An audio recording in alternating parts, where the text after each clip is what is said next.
Hello, everyone, and welcome. My name is Danny Vargas. I'm the chairman of the board of the Friends of the National Museum of the American Latino. I want to thank everyone for joining us from around the country or around the world, wherever you're tuning in from. I want to make sure that it's important for me to note that we hope that everyone is doing well during these trying times. I hope you're staying healthy, and we hope you're staying safe. We know how difficult it is to make sure that you are able to remain healthy and sane during these trying times, and just know that our thoughts and our prayers are with all of you. This is going to be a wonderful program that we have in store for you today. It's about a conversation about civic engagement within the Latino community in the year 2020, a very important year in our nation's history. We are about 32 million eligible voters this year, so it's really important that we all remain informed and engaged and participating in the democratic process.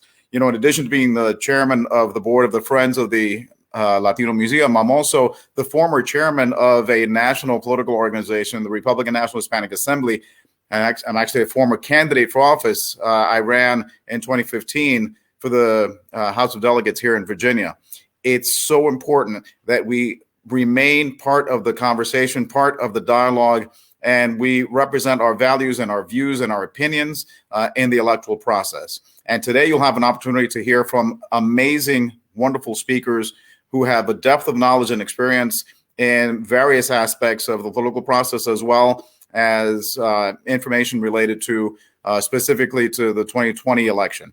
So with that, I want to turn it over to our moderator for today. We're so fortunate to be able to have with us Vanessa Hauc from Telemundo. Vanessa, thank you so very much for joining us.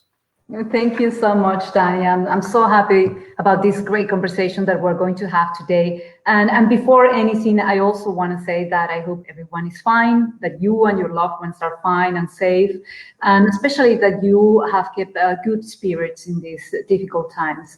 And I know right now all our concerns and all our worries go around the COVID-19 crisis, but there's never been a more important time to talk about this presidential election. The next president of the United States is going to decide every single aspect of our lives. His decisions are going to be critical when it comes to the financial matters and also the public health crisis that we're facing today. So this is going to influence every single aspect of our lives. And that's why it's so important that Latinos are engaged and that are participating in this important electoral process. This year, for the first time in history, Latinos will be the largest share of minority voters. We're going to be 32 million Latinos that are going to be eligible to vote. And this shows the great impact of our community. I was reading this morning on the news something very interesting that says that nearly every 30 seconds, a young Latino becomes eligible to vote. He becomes 18. This is amazing, and this really comes to show how important our community and how impactful our community is today and how it will be in the months and years to come. At the same time, as you know, Latinos have been deeply impacted by this crisis, not only financially, but also when we talk about the impact of health and even death. So in the middle of all this, the question is, how do we engage our community to think about the importance of voting, and actually how do we energize them to go out and vote?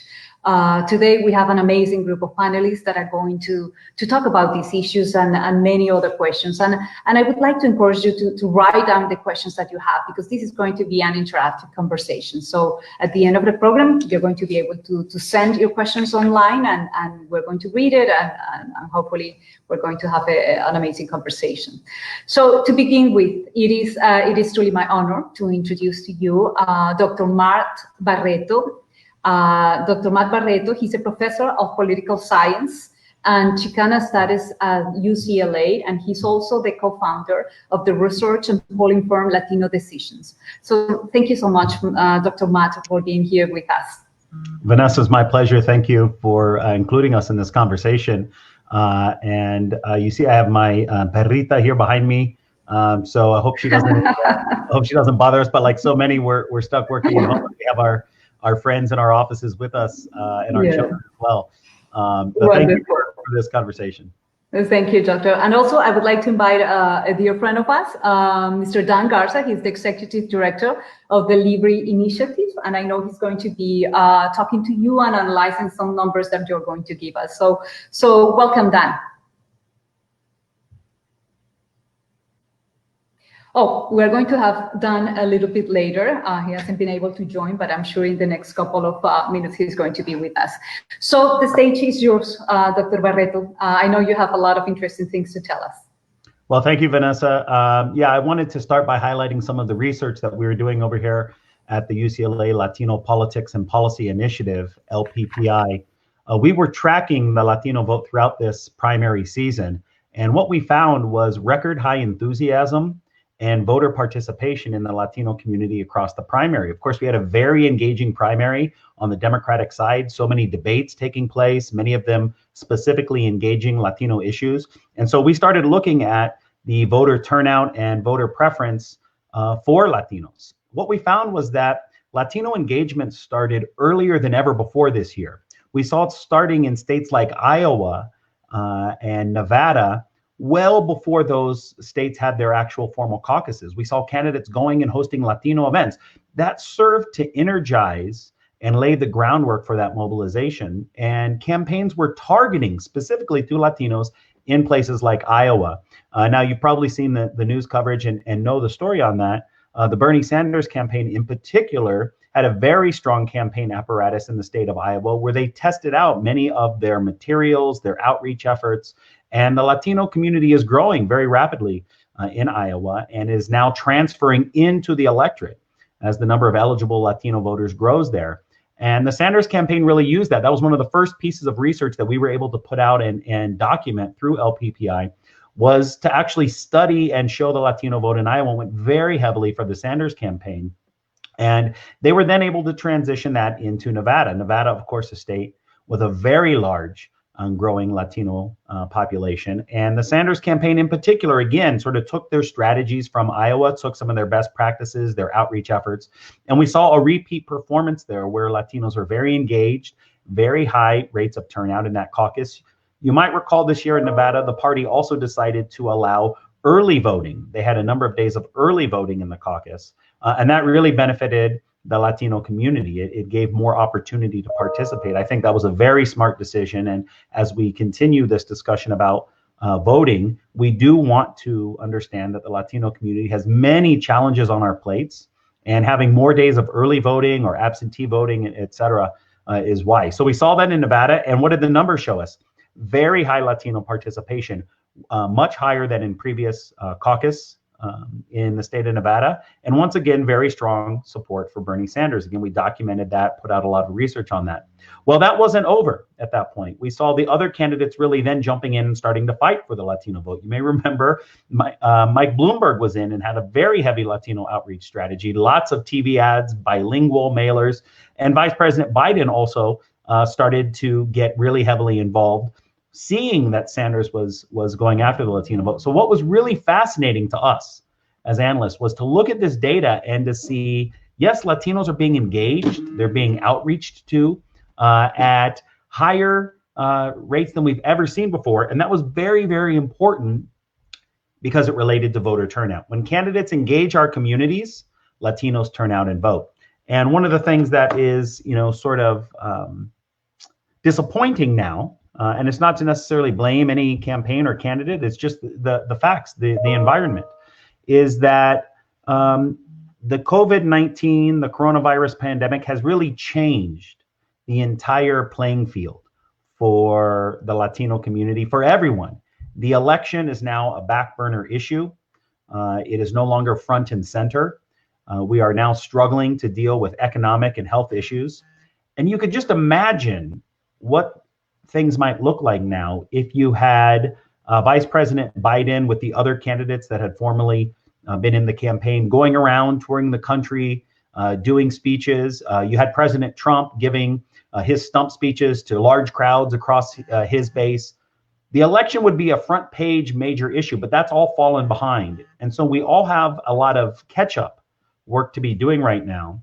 We need to make sure that the election stays an important issue because we know that it's going to be an important election, not just for president, but for many, many other issues. And now we're starting to do research and trying to understand how to keep people engaged while also helping them respond to the coronavirus pandemic, whether it's health, whether it's economic, or whether it's dealing with their own kids' homeschooling and that situation. So the election, we need to maintain that. We need to maintain an interest in the election, but it has become much more challenging. And so as we sift through the data, we're going to be looking for opportunities to engage, best practices to engage Latinos and turn out the vote, and see and study what the different campaigns are doing.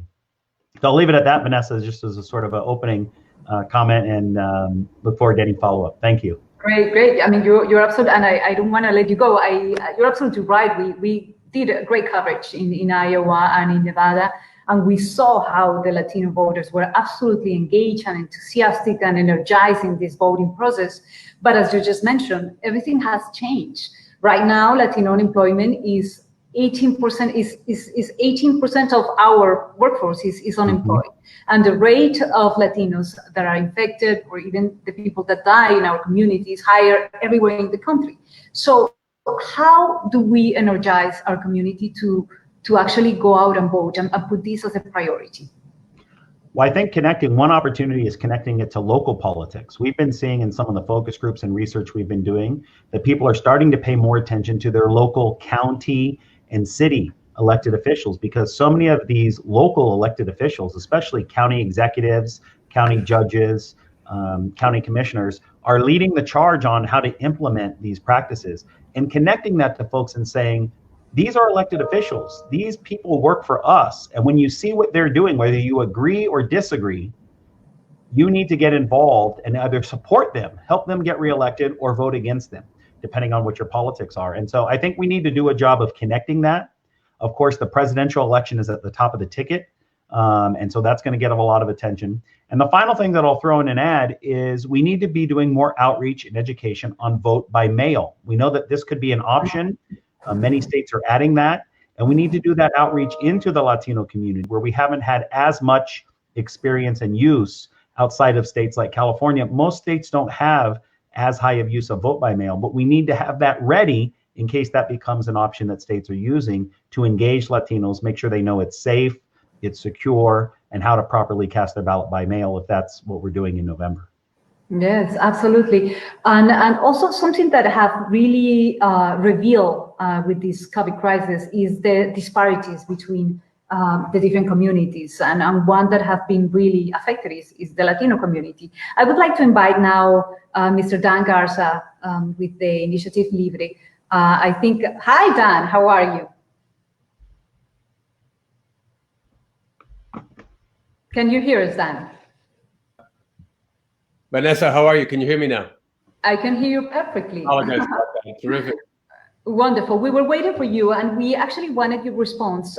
We were talking with Mr. Barreto about everything that is happening with the COVID crisis and how it's deeply impacted our community. So the question here is, how do we energize and encourage our community to go out and vote? Yeah, you know what's interesting? It's called social distancing, but I feel more than ever we have to ramp up social connectivity, social connecting, and actually honor physical distancing. And what I mean by that is that, of course, there's no substitute, Vanessa, for one-on-one engagement, one-on-one mobilization, work with our communities in a very, upfront, real way where, we can see each other and I think motivate each other. But given like you say, the circumstances that we're living under, look, technology is just going to be that much more important to us. And so I think we have to ramp up the social connectivity that I'm talking about, like we're doing right now. The use of phone, digital and media outreach, I think has to be front and center. That's exactly what we've done. Look, our volunteers and activists are hungry to get out there and spread our message and activate folks. And unfortunately, we're in a situation where it just means we have to double down on technology. Of course. Something else that I wanted to discuss with you and also with Dr. Barreto is we know that the Latino community is not a monolith. We have Latinos that represent different faiths and different parties and different political affiliations and different backgrounds and different languages. So here the question is, do you think the campaign, the different campaigns are doing a good job addressing all these sectors of the Latino population? Are they doing a good job? No, they've never done an adequate job. I mean, I don't know what my colleagues have said, but honestly, especially those on the center right, I think for far too long, I think we didn't make the investments, didn't make the connections that we needed to. They're starting to do that now. And I think in the past, it had to do with probably consultants who said, hey, all you need is a white voter base, and that's going to get you through because you have a limited amount of resources. But because of our growth and our numbers, you cannot ignore or treat us with indifference anymore. So now you're starting to see a ramping up on both sides, because neither side now are starting to take the Latino vote for granted, and you really ignore us at your peril. And so what I'm seeing here is that they are starting to hire from our community. They're starting to message directly to our community. They're starting to be sensitive to, you know, I think what encourages, what motivates us, and really, I think at the same time, what turns us off. And so I think you're starting to see an improvement, and you're starting to see a trend that where I think both sides are not playing off each other towards the Latino vote. And that's a good thing to see, because the Latino vote is not baked in. And you have to earn our vote. And that means you have to show up, you have to connect. And at the same time, you have to let us know what your platform is. We care about policy.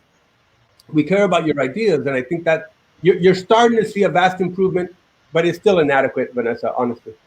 Yeah, definitely. And they need to start to talk about our concerns, what is important for us and for our families, our priorities. What do you think about that, Mr. Barreto? I think this is the one issue where I think Dan and I have solid agreement. We've talked about this before on panels, and sometimes we disagree on policy solutions, but here there's no disagreement. There has not been enough outreach to Latinos by both parties, and they have been slow to that. They have listened to their white consultants too long, who like to dissect and break up the white community. Think of all of the discussion we're having from both parties on white working class men, that is men who have a certain job and a certain level of education, yet they just say Latinos.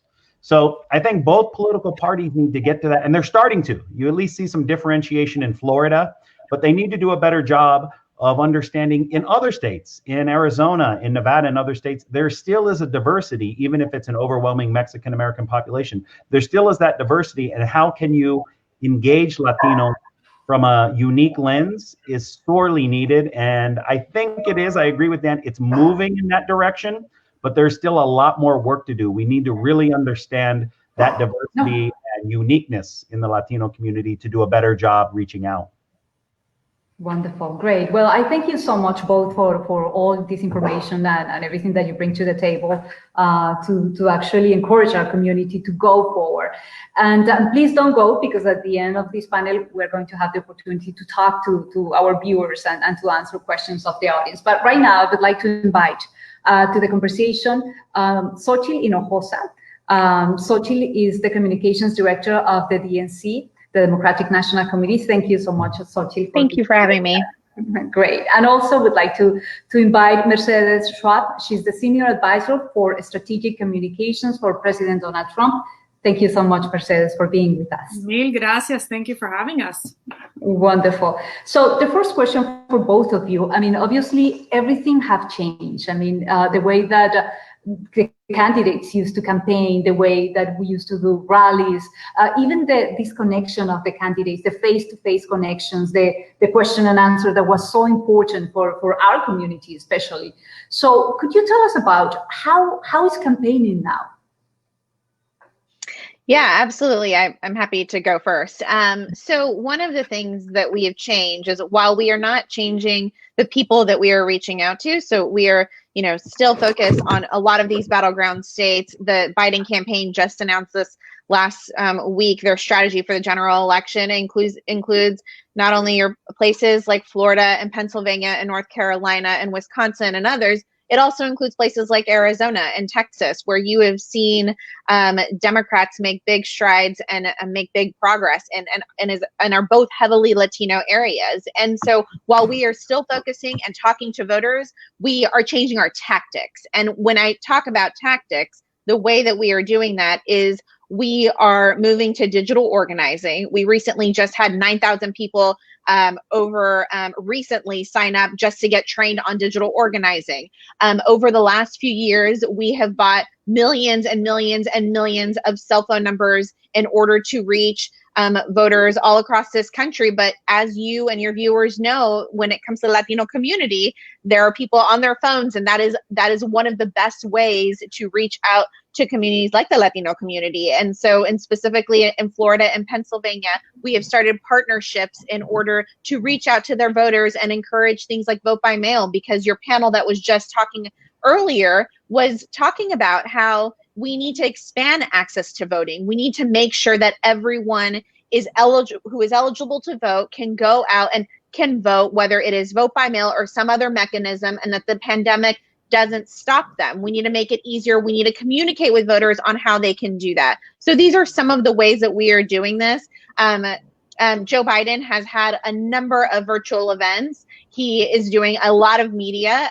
He is reaching out to voters in places that have large audiences and trying to get to as many people as possible. His videos have hundreds of millions of views, and we're doing everything we can to make sure that we are communicating with the American people, because these are trying times for the Latino community right now. And whether it comes to historic high unemployment or Latino small businesses who aren't getting the tools that they need, we want to talk to those families directly, and that's exactly what we're doing. Yeah, absolutely. So definitely are challenging times. What about you, Mercedes? Well, the Trump-Pence campaign obviously has had a very strong and sophisticated digital infrastructure to reach out to Latino voters. Early on, we launched our Latinos for Trump coalition that continues to grow in these targeted states. And we have stayed in close connection with them. It's remarkable how we've been able to have our virtual calls, continue to do our leadership trainings, and continue to do our digital MAGA meetups in encouraging our Latinos to stay involved and to get ready for the election, because we know that it's so close. You're talking that we're 5 to 6 months away. That'll be over before we know it. And so one of the things that we've worked on as well is we've launched Team Trump Online, where we're getting over 1 million unique views a night. And that includes shows. We've had just yesterday one, Latinos for Trump, where we had Senator Marco Rubio on talking about the horrors of socialism and the impact it's had on so many of our Latinos across the country. So, we focus in on this Team Trump Online, which we've had enormous success with. We've also launched the Trump 2020 app, and obviously are reaching voters that way, reaching Latinos who want to help and volunteer. We've been able to recruit over 300,000 volunteers since middle of March. So this is during the pandemic, and that's added to about 1 million volunteers that we have up to date right now. So we really, this is a campaign, and it comes from the top down, which is our campaign manager, Brad Parscale, comes from this world. He understands the technology and what we need to do to stay connected with Latinos and really invest in these communities to talk about the President Trump's message on helping Latinos. Obviously, we know that President Trump worked in a bipartisan fashion to pass the CARES Act to provide immediate relief for families, as well as the Paycheck Protection Program, which we know also would provide relief and assistance to small businesses, many of these Latino small businesses, so that we're able to get through this pandemic together. So one question for both of you. I think we are just 5 months away from the election, a couple of months away. So how do you foresee election day? What do you think is going to happen? How are we going to do it? Xochitl? Well, I think that there's a lot of uncertainty in our country right now, and I am at home right now. We're all at home. A lot of people don't have childcare right now, like me. My toddler is running around. We fear for the health of our family and our loved ones, and we are listening to health professionals. And I think that when it comes to November, there will be an election day that is in the Constitution, and it is federally mandated. And at the same time, we need our governors and states all across the country to plan to, in case this pandemic is either there's a resurgence or continues through the fall. And so I think right now you see states, and there have been states like Michigan and others who have said that they will be mailing out ballots to eligible voters. And there are some states that are doing that. There are some states trying to figure out how do you expand access, not only vote by mail and making sure that if there is a pandemic and we are seeing a spike in the fall, that how are people allowed to vote, right? And that, yes, that is vote by mail, but that is also, okay, what do we do to ensure that what happened in Wisconsin, we all remember those long lines in Wisconsin, doesn't happen again in other states when we're facing a pandemic. And so you see some other states that are trying to increase the polling locations and early voting options so that you don't have long lines, so that if you are healthy and are able to go out and vote and it is safe in your state to do that, and health professionals are okay with it, that you can go out and that you don't have to face a line and risk yourself. So we believe that we should be looking at all sorts of options to make sure that we are expanding access as much as possible given the uncertainty. And I think that that is something that would benefit the Latino community, because as Matt was just saying earlier, we've seen that when we expand access like we did in Nevada and all of these other states expand access to voting, that more Latinos turn out and vote. And ultimately, that is a good thing for democracy. Yeah, absolutely. Mercedes, do you agree with that? Yeah, I think that we all agree that we need to protect election integrity. That is the primary goal, I think, in this whole process. And there is so many of these states that already do early voting, that do absentee ballots. We want to make sure that there's enough options for Americans and for all Latinos to be able to vote in this upcoming election. That is something that has been basically decided by the governors, by the Secretary of States of these different states. And the goal is to ensure that they're making sure that the individuals and the citizens are able to feel that they're safe while they're voting, whether it be in person or through the mail. I think what we don't want to see is just like a one size fits all, where it's just all mail, or, it is about providing more options for Latino voters in this upcoming election. Great. And knowing how disproportionately the Latino community has been impacted by COVID-19, do you think that the candidates are talking to the Latinos? Are they addressing their concerns, Xochitl? So when I think that there are a few things with COVID that are important here. First of all, is you continue to see Latino unemployment at an all-time high. And not only that, but you also see Latino small business owners in places like Florida and Texas and others who are not necessarily, a lot of them are saying, you know what, this is the end of my business. And that is sad. That is something that, and especially when it comes to minority owned businesses, they don't have the luxury to wait around and see what happens. They need the federal government assistance. And I think that one example was just yesterday. I was really sad to see that our president was on national television and would ask, what are you doing to help the minority communities? What are you doing to help Latino and African American communities during this time? He wasn't able to answer the question. And I think that that is something that is very telling of this administration, who hasn't necessarily been for Latinos. They've had the opportunity to do that over, 3.5 years. Donald Trump has a record now, and he doesn't have anything to show for it. And instead, you see fear and division in the community. And so what I've been reassured about is that you have seen Democrats come out and say, we need to do something to help Latino small businesses. We need to do something to make sure that we're dealing with the high unemployment rate. When it comes to healthcare is a central issue in every election, and more so this election, given the pandemic and given that people need access to healthcare. You have seen Joe Biden come out and say that you should be able to expand open enrollment, and so that whenever if you don't have access to healthcare, that you have that opportunity. We should have open enrollment so that people do have access to healthcare, which is also a critical issue for the Latino community. And so, Joe Biden has been very clear, and a number of Democratic candidates have been very clear that they want to to put policies forward when it comes to healthcare. They support expanding access. They support making sure that we are giving the tools necessary to our small businesses and issues like that. And it was very discouraging yesterday to see that Donald Trump couldn't even address how he was helping Latino or African American communities. Let me tell you, Joe Biden has bigger problems, which is that he can't even put a sentence together, and he doesn't have a vision for America. Let's be real. If you haven't been president in the last 3 years, it was under President Trump that we've seen the lowest unemployment for Latinos. It was under President Trump that we saw tax cuts that benefited the Latino community, the middle class, so that they would have more money in their pockets. It's because of President Trump that he has been able to renegotiate trade deals with Mexico, with Canada, the USMCA, that benefited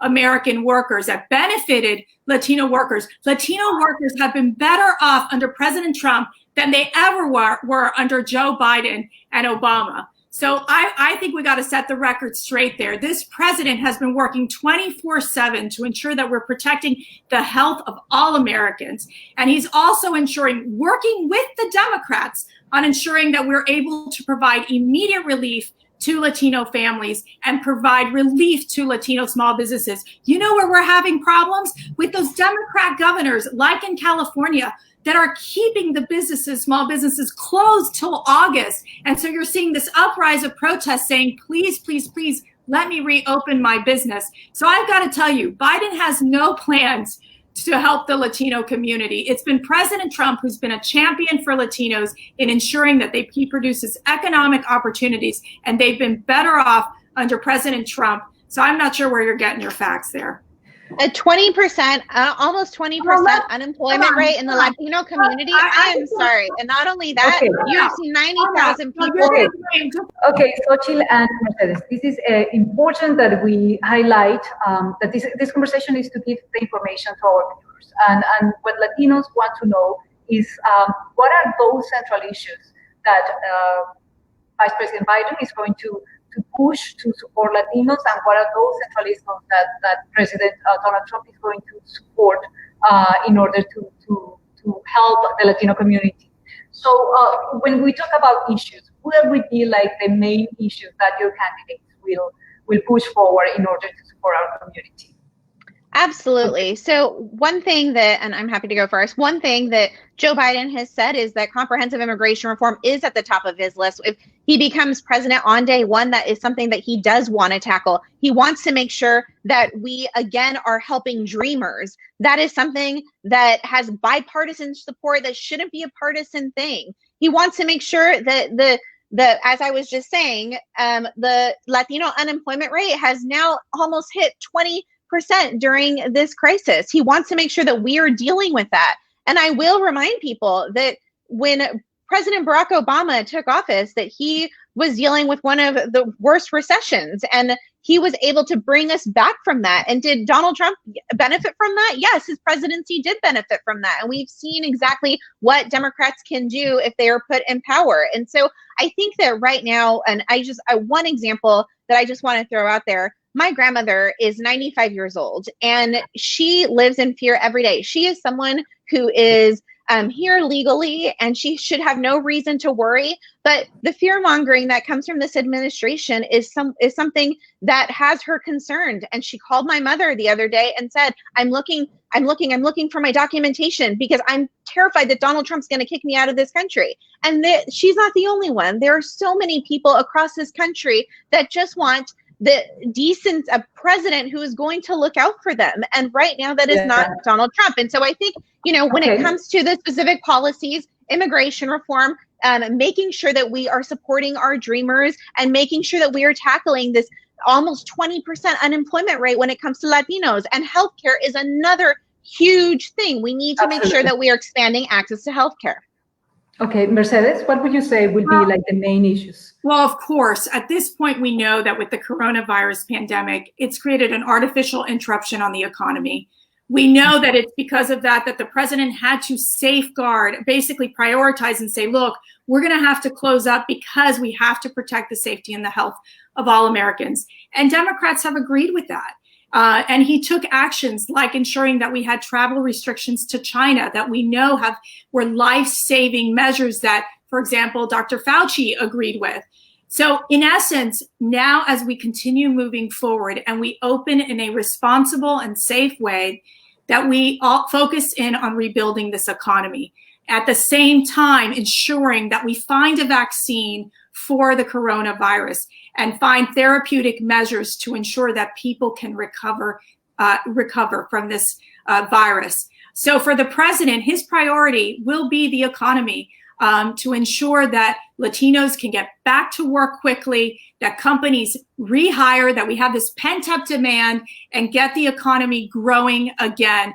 We know that you look at the percentages, people trust the president when it comes to the economy, and it is going to be his primary focus. And at the same time, ensure that we find a vaccine, we find the therapeutic effects that we need to ensure that we can, that people who get coronavirus are able to recover. And so the president will continue to work with both Democrats and Republican governors and ensuring that they get the resources they need, the supplies they need to ensure that they're able to handle another possible outbreak if there would be one in the fall, which is, of course, what President Trump is focused on. Thank you so much, Mercedes. Right now, I would like to bring back all our panelists, like that we can have a more rich conversation. So please welcome back Dr. Barreto and Dan Garza. Thank you so much for staying here with us.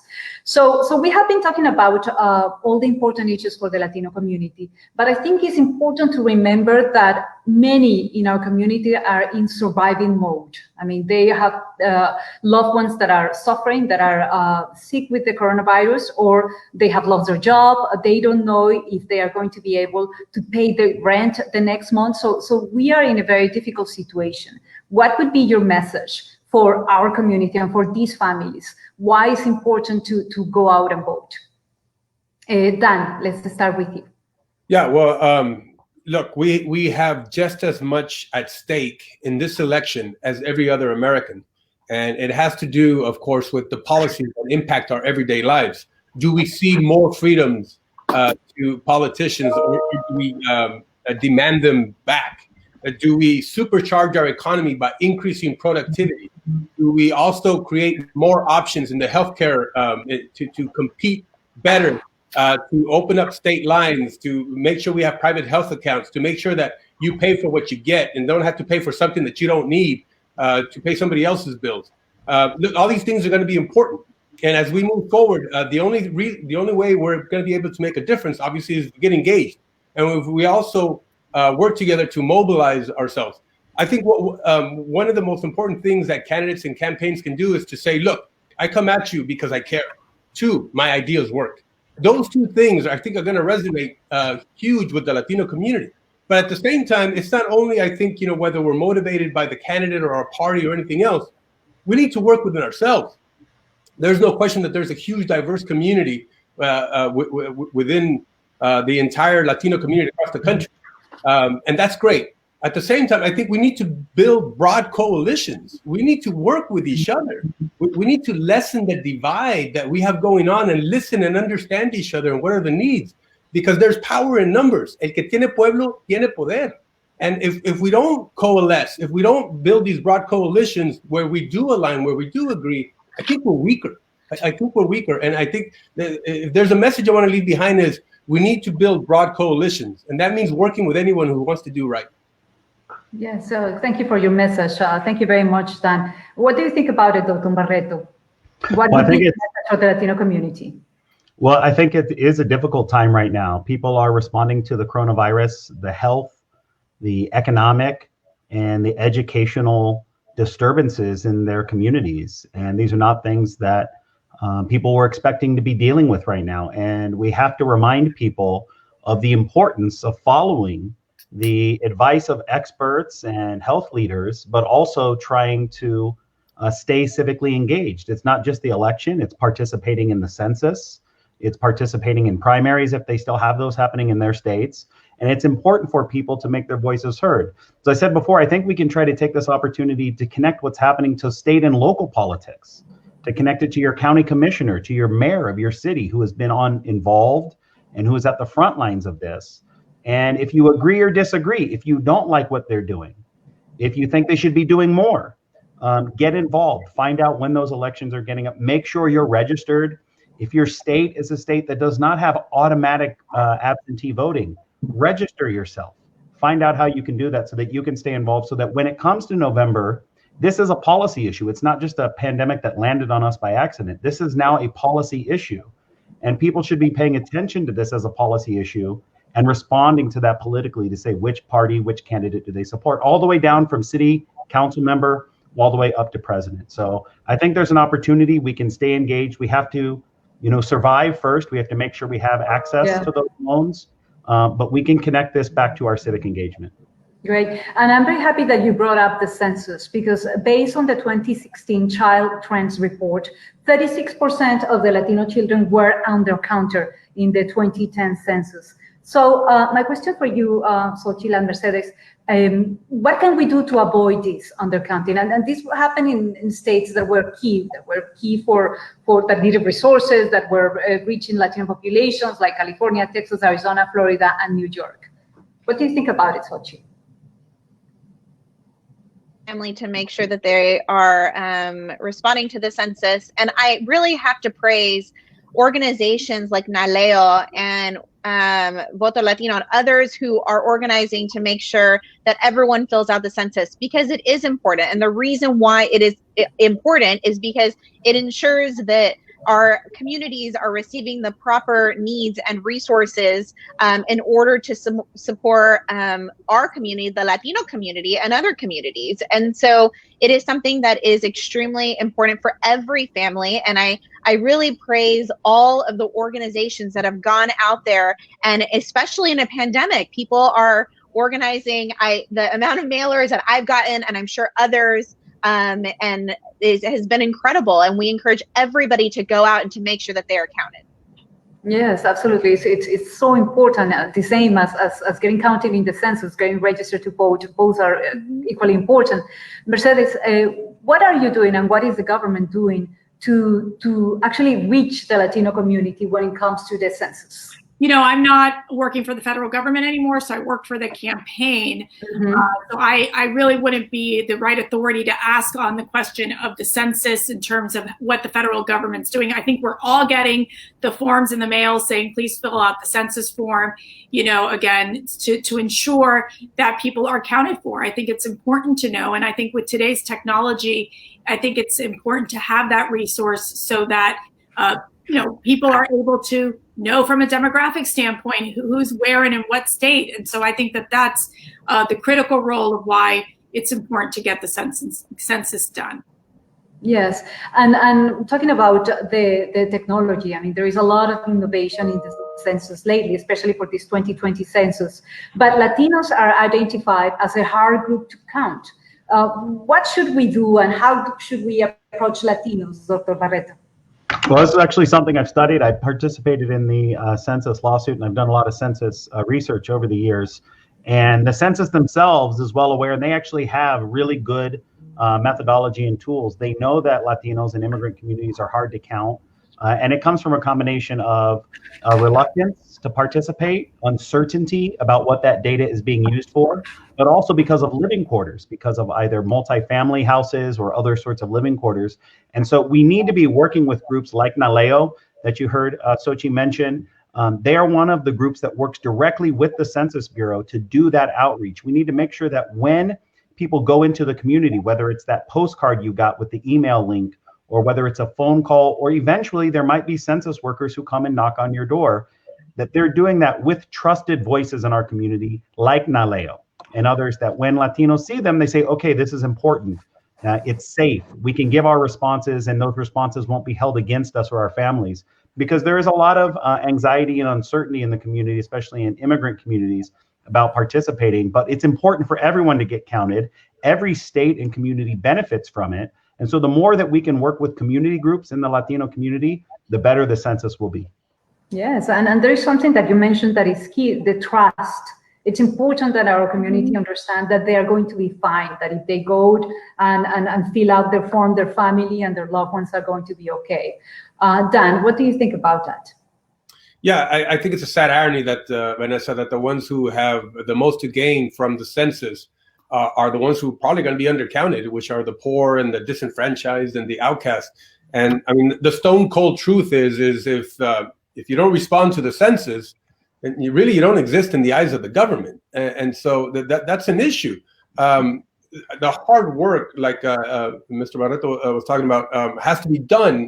And look, my parents spend a lot of their time in Mexico, and we go visit them. And the last time I went and visited them, they already had a little sticker del censo on their door. And Garza, Nuevo León, Mexico is a small little rural town in the middle of nowhere, and they can find them there. I mean, it's like, come on, we can't do the same over here. It just seems like we have more resources and more capabilities and technology. So there's no excuse. I think the resources have to be dedicated. Like I said, the hard work needs to be done, and that's leaving the packets at the homes, making the phone calls, driving a digital campaign to the Latino community, especially those who have smartphones. Just about all of us do. Advocacy groups, like we were talking about, have to step up and also be a part of the equation here. So we can reach the folks that are hard to get. It's just a matter of dedicating resources and energy. Great. And for the people that are watching us, I think it's very important that we send a message, like you sent a message of why this is so critical. Because when things like this happen, and I know this is something that is completely unexpected. I mean, we have never been through something like that before in our lives. So, and there are so many concerns and so many worries right now for many in our community. But I would like to give you the opportunity to send a message to our Latino families. Why it's important to stop in the middle of all this and think about the importance of voting. Xochitl, let's start with you. Absolutely. I think that when it comes to this pandemic, we can't think. It is very hard to look beyond today and what it's going to look like for our jobs and our family. But if we want change and we want to make sure that we are represented and that there are policies that are impacting our daily lives, then it is critical to come out and to vote, and not only register to vote and to do that early on, but to also follow what is happening in your state. And that is not only for the presidency. That is a very, very, very important race for Latinos this year. I would say it is probably the most important race of my lifetime and many others, as I mentioned my grandmother's story just a little while ago, but also races down ballot. There are so many ways that local government impacts our communities. And so it is critical to not only vote at the top, but go all the way down. And so stay in touch in terms of making sure what your states are doing, whether there is vote by mail, as Matt mentioned earlier,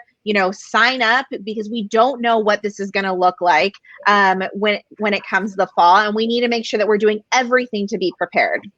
Yes, absolutely. Mercedes, I mean, we know that the most powerful thing that we have as a community is a vote, of course. I mean, that is the way that we can choose the people that are going to represent us, that we make sure that those that are represented us have in their best interest, our interest. So what would you say to the Latino families? Well, I want to take off my political hat, because I have Democrat friends, Republican friends, and, I feel so strongly in my own Latino community, in my own experience, that I fell in love with politics since I was 15 years old, because my father, lost his freedom in Cuba, was a political prisoner, came to the United States and loved America for the great opportunities he's had in this country. And so I think there's so many of these amazing Latino stories out there. And I think that it's so important that they're able to go with their child or go with their abuelita and say, let's go vote.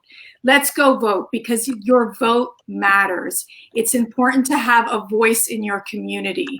We all, whether it's Xochitl or Danny or, Dan Garza or Dr. Barreto, we all feel so strongly that our opinions are heard, even though we might have different points of view. Right. But the greatness of America is the fact that we have these freedoms, that we have the freedom to debate and discuss policy ideas, whether we disagree or agree, that we have the freedom to worship, that we have these rights in America that in many countries that our families left behind lost or didn't have. And so I feel so strongly about ensuring that Latinos have an opportunity for their voices to be heard, to be part of the civic engagement. Many of them are just graduated from college, and it's their first, they're the first member of the family to graduate from college, and it's the first time they're going to vote at 18 years old. And these are these exciting moments. So while we are going through this difficult time in this pandemic, which I know is impacting all of us, don't be scared. Go out and vote and let your voices be heard. And let me tell you, it is our voices that shape policies, make decisions of who we want as our leaders in the next, 4 years, 2 years, and really are able to make a difference. Thank you so much for that. I mean, definitely that is the whole point. I mean, we live in an amazing country, and our community it's an amazing community that is giving so much to this country, and all our voices must be heard. And the most powerful tool that we have is to vote. So I'm just delighted to be here in this conversation with all of you. Thank you for the good work that you do. And I would like to invite for our closing remarks, Mr. Estuardo Rodriguez. He's the president and CEO of Friends of the National Museum of the American Latinos. Thank you so much, Estuardo, for creating this wonderful event and for giving us the opportunity to talk about this important information at this critical time. Thank you very much.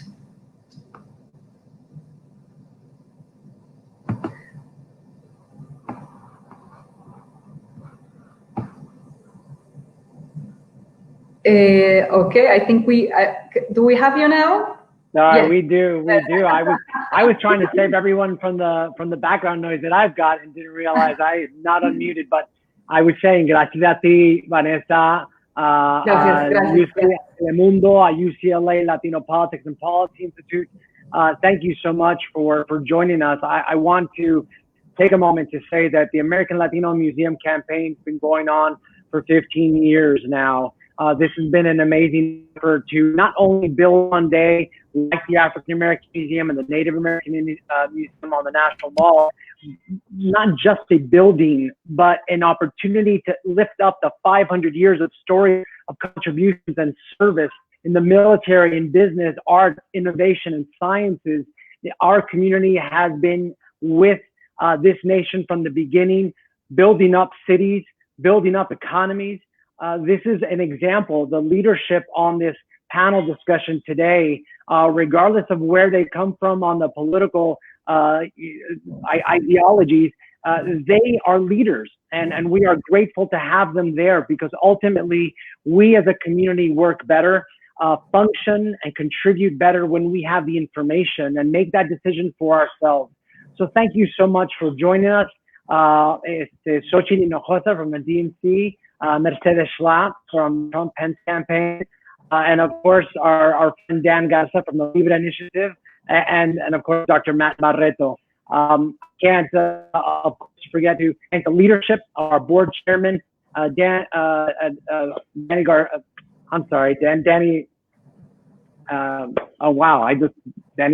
I apologize. I totally blanked there for a minute. Too many activities in my house. But I wanted to, I'm sorry, Danny Vargas. I wanted to plug that Danny's leadership in particular, because we are about to roll out a campaign called Latinos Making a Difference, something that I'm sure many of you know all about. We're Latinos on the front lines, not just Chef Jose Andres, who has been feeding so many people around the country, but fashion designers who have been making masks, business owners who have been setting up their own food kitchens, creating food sharing and distribution networks around their communities. There's so many stories for us to share, and we want to use our platform to share some of those stories. So you'll be hearing more about that shortly. We welcome all of those stories and photos that you might have to share with all of us in the coming days. So with that, thank you again for joining us.